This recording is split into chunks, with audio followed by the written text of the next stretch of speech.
안녕하세요. 빌딩 전쌤입니다. 안녕하세요. 서현웅 마스터입니다.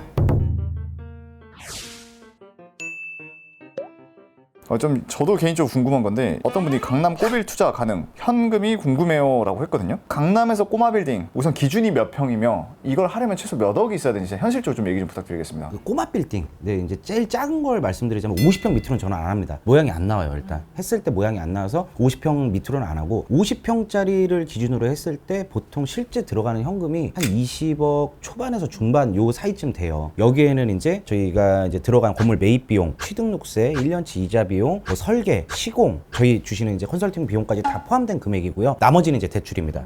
그리고 뭐 면적으로 봤을 때는 50평에서 뭐 100평 이하, 그리고 금액으로는 뭐 100억 이하 꼬마 빌딩으로 보고 있습니다. 그 면적이라는 게 대지 면적을 말씀하시는 네, 거죠? 대지 면적. 근데 왜 대지 면적 50평 이하는 모양이 안 나온다고 했는데 너무 작아요. 왜냐면 승강기도 들어가야 되고, 계단실도 들어가야 되고, 주차장도 들어가야 되고, 그리고 실제 사용 면적도 나와야 되는데 50평 밑으로는 진짜 사이즈가 너무 작아요. 그러다 보니까 일반 주거 지역에서는 또 깎여지는 네. 부분도 있어서 맞아요. 네. 예. 모양이 이쁘게 안 나오더라고요. 그러니까 저는 어찌됐든 이걸 만드는 것 자체가 다른 사람한테 이제 공간이라는 걸 제공을 해주는 거잖아요. 그러고 이제 돈을 받는 건데, 근데 이게 공간이 너무 작으면은 폼이 안 나요. 폼이. 네. 아 그럼 결국 상품화가 잘 안 되면 나중에 상품화가 안 돼요. 엑시트하기도 어렵다. 그렇죠. 아무래도 임대차 세팅 금액도 한계가 있으니까 면적이 작다 보면 그걸 아무리 고급스럽게 하더라도 더 큰 임대료를 받지 못하기 때문에 최소는 50평입니다. 오. 그리고 최소 들어가는 금액은 20억 초중반대입니다. 그럼 대표님, 이게 아까 대지 50평 이하는 안 한댔으니까 그럼 50평대, 60평대, 70평대 땅의 크기는 다르잖아요. 만약에 60평대는 대략 현금이 얼마나 필요해요? 10평 차이마다. 근데 그 면적으로 이거를 구분짓기보다는 지역에 따라 달라요.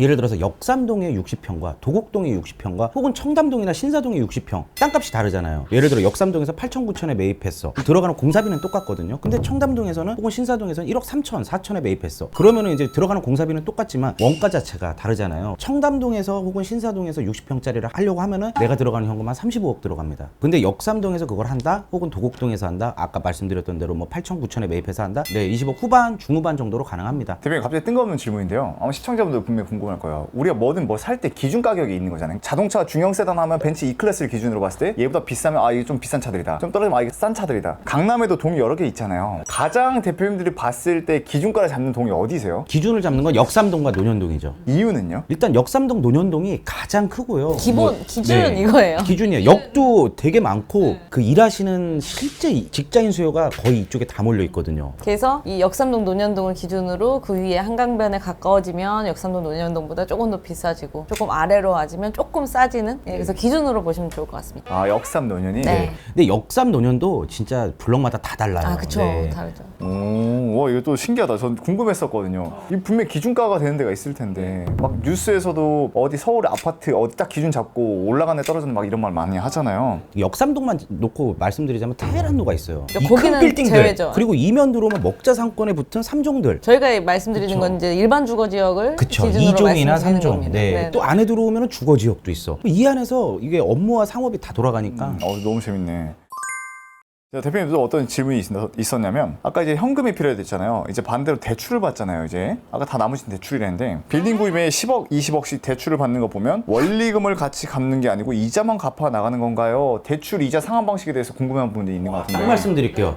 이자만 냅니다. 이자만 내고요. 원금하고 같이 안 갚습니다. 그리고 보통 대출 약정을 2년이나 3년을 합니다. 2년이나 3년 동안 이자만 납부를 합니다. 그리고 원금을 내는 경우도 있어요. 과도하게 무리한 대출을 받았을 때, 막 80%, 90% 받을 때, 그때는 이제 예를 들어 70%까지는 건물 담보로 나오는 거고, 나머지 추가되는 거 10%, 20%는 신용이잖아요. 신용은 원금이랑 같이 갚아야 돼요. 근데 그 원금을 갚게 되면 되게 부담되잖아요. 안 갚을 수 있는 방법이 공동 담보를 제공을 합니다. 내가 살고 있는 아파트, 뭐 혹은 상가, 갖고 있는 오피스텔 이런 것들을 공동담보로 제공을 하면은 이자만 납부할 수 있어요. 근데 이자만 이렇게 2년 3년 내다가 만기가 오잖아요. 만기가 오면은 상환이 아니고 이거를 대환, 다른 은행으로 갈아타던가 아니면 연장을 하던가 뭐 그렇게 하고 있죠. 그러면 이제 이자를 했을 때 이자는 고정금리가 있고 변동금리가 있는데 대표님들은 뭘 더 추천해 주세요? 시기에 따라 좀 다른 것 같아요. 시기에 따라서 아 지금 너무 올라갈 것 같다, 막 너무 불안해. 지금 사실 저희 보합 정도로 보고 있잖아요. 올라가더라도 완만하게 올라갈 거고 이제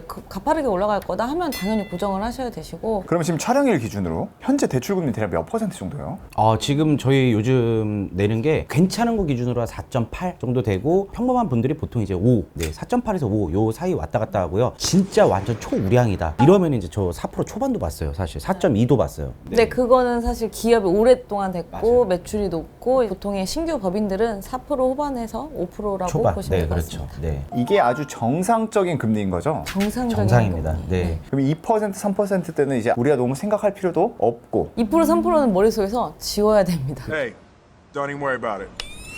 그냥 4에서 5%가 우리의 일반적인 금리다라고 생각하면 되는 거죠. 대표님 저는 아직 건물을 안 사봐서 궁금한 것도 있는 게 우리가 땅을 살 때 대출을 받잖아요. 네. 그럼 공사비 대출은 도대체 어디서 가져오는 거예요, 대출을? 공사비 대출은 이제 정확하게 이제 기성고 대출이 있고요. 그리고 대수선 리모델링 할 때는 시설 자금 대출이라고 해요. 기성고 대출은 이제 건축물이 올라갈 걸 대비해서 이제 한 30% 정도는 이제 건축주가 납부를 하고 나머지 70%이 건물이 올라갈 거에 대비해서 은행에서 공정마다 이제 뭐 10%, 15% 이런 식으로 공사가 진행되는 걸 확인하고 돈을 이제 대출이거든요. 그러니까 땅에 대한 대출은 현재 있는 땅을 보고 하는 거고 건물은 지어질 건물의 가치를 보고 미리 대출을 땡겨준다는 건가요? 맞아요. 다 공정별로 보고 사진 보고 확인을 해야 또 대출이 나옵니다. 그리고 건물이 올라가야 임대료가 발생이 되고 임대료가 발생이 돼야 이자를 납부할 수 있으니까 은행에서는 그걸 예측을 하고 예상 임대료도 임대료까지 다 확인하잖아요. 맞아요. 다 네. 확인합니다. 아, 되게 꼼꼼하게 보는군요. 엄청 꼼꼼합니다.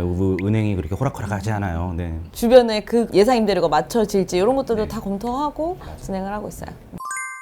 네, 다음 분이 또 질문이 전 되게 재밌었는데요. 구독자분이 강북에 조그마한 건물을 가지고 있대요. 근데 운이 좋아서 대출 금리도 잘 받았고 월세가 크진 않지만 소소하게 잘 나온다고 합니다. 그런데 우리가 생각하는 1급지가 아니라서 적정 수준의 금액이 도달하면 자기가 그 건물 매도하고 좋은 곳에 넘어가고 싶은데 문제가 뭐냐면 우선 매도가 쉽진 않지만 막상 팔면 그 금액에 맞는 아주 좋은 물건이 없어서 못 살 것 같은데 팔지 말고 기다려야 되나 아니면 팔고 나서 기다려야 되나. 팔고 나서 기다려야죠.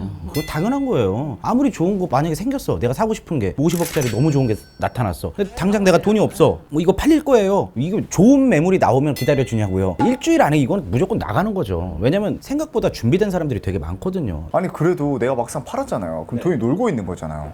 그거를 좀 목표를 잡으시는 게 좀 적당히 월세도 들어오고 뭐 이렇게 집가 상승은 가파르지 않아도 그냥 편안하게 가지고 가고 싶어 이러신 분이라면 그냥 가지고 가시는 거고 조금 공격적으로 나는 조금 좋은 시기가 와서 이걸 매각을 한다면 좋은 급지를 옮겨서 면적이 조금 더 작아지더라도 불려보고 싶어 이러신다면 매각을 하시고 준비를 하시는데 거기에 맞게 이 실투자 현금이 얼마 정도가 들어갈지를 확실한 투자 계획을 가지시고 매각을 하셔야 된다고 생각합니다. 근데 아까 대표님들 말 중에 가장 인상 깊었던 게 생각보다 기다리고 있는 사람들이 진짜 많다. 돈 있는 사람들이 많구나. 아직도 돈 있는 사람들이 많이 있나요? 많아요. 정말 많이 많아요. 있어요. 최근에 그 파르크 한남도 180억짜리가 나온 거 저 봤거든요. 아, 유튜브에서. 그 러셀님 채널에. 네. 근데 그것도 바로 팔렸다고. 180억 인데? 네, 바로 매각이 되더라고요. 집인데? 저 그거를 좀 시간이 걸리겠지. 근데 그 정도의 시세지만 좀 비싸게 느껴지긴 했잖아요. 근데 그 정도면은 180억이면 그리고 요새 집 살 때 자금 조달 살 계획서 때. 써야 되잖아요. 예, 돈이 어디서 났는지. 와, 근데 그 대단하다 진짜. 그만큼 현금 대출도 안 많으신 나올 텐데. 분들이 많다. 진짜 저도 놀랬던 게 180억이면 야 그 돈이면 차라리 건물을 사지 팔리더라고요. 더 큰 건물 이미 건물이 있으시겠죠. 엄청 큰 건물이 몇 천억대 있으시겠죠. 뭐 있으시겠죠. 네.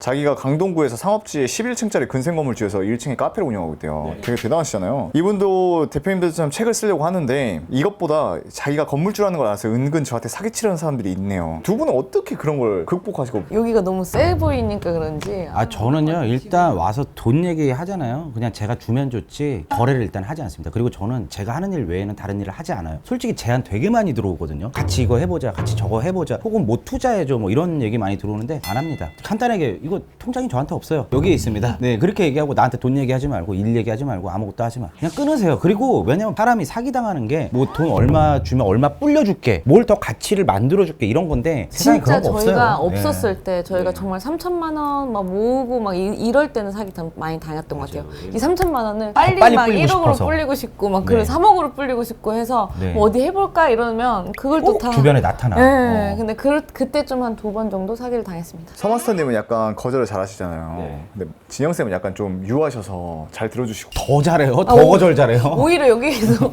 제가 거절 못해요. 진영쌤은 뭐라고 거절하세요? 저는 그런 거 돈적인 거는 잘 거절하고 사실 이렇게 만남적인 거는 거절 못해요. 나 오늘 피곤하지만 누가 만나자 이러면 내가 피곤해도 만나는 스타일? 정말 좋은 댓글 너무 많이 달아주셔가지고 많은 분들이 또 고민할 만한 그런 댓글을 달아주셔가지고 너무나 감사합니다. 그러게요. 이게 내용이 네. 도움이 되셨을지는 모르겠지만 뭐 최선을 다해 또 우리는 얘기를 했으니까 근데 이렇게 Q&A 하니까 좀 약간 라이브 방송하는 그죠. 그런 네, 기분이에요. 네. 그래서 많이 또 도움이 되셨기를 바랍니다. 네, 또 다음에 저희가 또 몇 주 지난 후에 또 이제 궁금하신 분들 있으시면 또 한번 Q&A 시간을 갖도록 하겠습니다. 조만간 또 뵙겠습니다. 네.